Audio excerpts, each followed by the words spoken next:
सुखदेव महादेव के चरणों में प्रणाम करते हैं और शंकर पार्वती जी के चरणों में प्रणाम करते हैं। गुरु बहना और गुरु भैया के चरणों में प्रणाम करते हैं। लीलम दीदी हरिंदर भैया के चरणों में प्रणाम करते हैं। मेरा प्रणाम स्वीकार हो के एक चर्चा लेके आई हूँ। बहुत सुंदर चर्चा है गाना, और पूरा गाना सुनना, लाइक करना, सब्सक्राइब करना, अपने दोस्तों से शेयर करना और पूरा गाना सुनना। झारखंड नगरिया में झोपड़े हमार शिव गुरु हो के जइहा, लगल बाटे लाल हमार शिव गुरु हो के जइहा, लगल बाटे लाल हमार शिव गुरु हो के जइहा। झारखंड के नगरिया में जो पड़े हमार शिव गुरु होके जइहा, लगल बाटे लाल हमार शिव गुरु होते जइहा।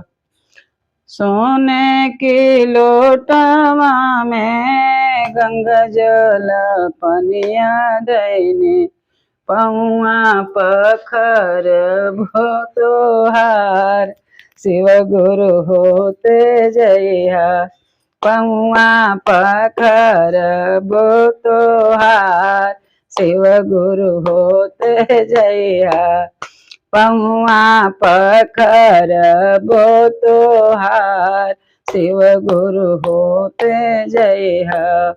प्रेम के नगरिया में हमरो झोपड़िया बाण, लगल बाटे लाल हमार शिव गुरु होते जइहा, लगल बाटे लाल हमार शिव गुरु होते जइहा, लगल बाटे लाल हमार शिव गुरु होते जइहा।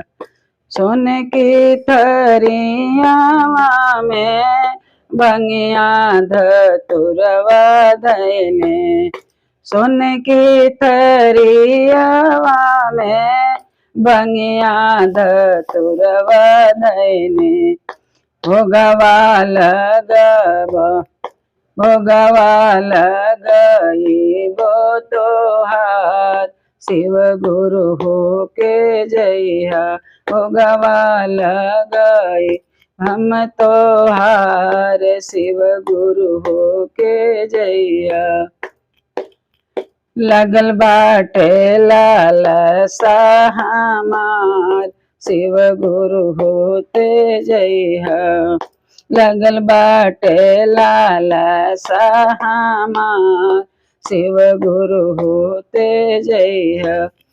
सोने की थरियावा में दियावर बातें धैने, सोने की थरियावा में आरती सजा के धैने, आरती उतरबो तोहार शिव गुरु हो के जइहा, लगल बाटे लाल हमार शिव गुरु होते जइहा।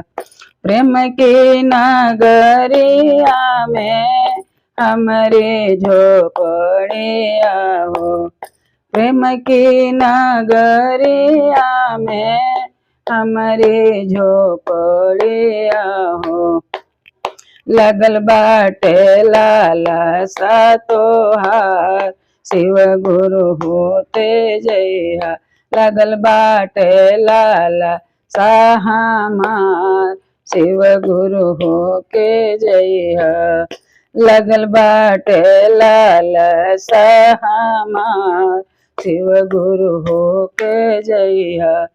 पहला में दाया मंगबो, दूसरा में चर्चा करबो, तीसरा में नामो शिव प्रणाम, शिव गुरु होते जय। तीसरा में नामो शिव प्रणाम, शिव गुरु होते जय। लगल बाटे लाल हमार, शिव गुरु होके जय। लगल बाटे लाल हमार, शिव गुरु होके जय। प्रेम की नगरिया में हमारे झोपड़िया बाण, लगल बाट लाल हमार, शिव गुरु हो